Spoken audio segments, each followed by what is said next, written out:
Anong ganap sa mundo ng showbiz?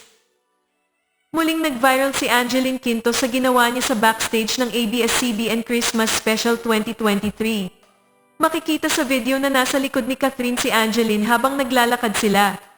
Nakipagbeso muna si Angeline nang makita niya si Ronnie Alonte. Nang paglingon niya'y nakita niyang palayo na ang aktres kaya sumigaw si Angeline ng Catherine para magbabo.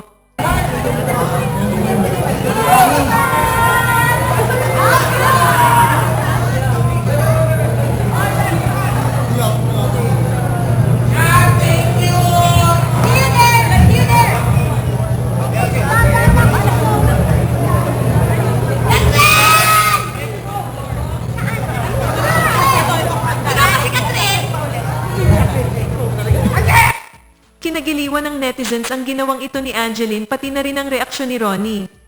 Hindi lang ito ang unang beses na isinigaw ni Angeline ang name ng ilang celebrity. Kamakailan ay nag-viral din ang pagsigaw niya sa pangalan ni Marian Rivera nang makita sa bakuran ng ABS-CBN.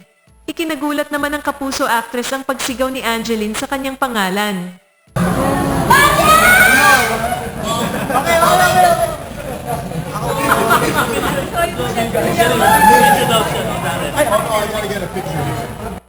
Hindi rin nakaligtas si Regine Velasquez sa pagsigaw-sigaw na ito ni Angeline. Maging sa kalagitnaan ng concert ni Regine sa MOA Arena.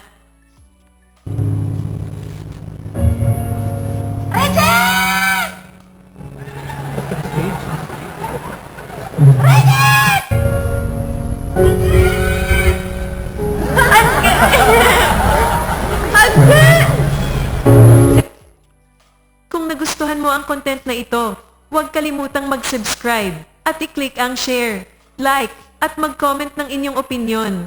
And favor naman po, please don't skip the ads.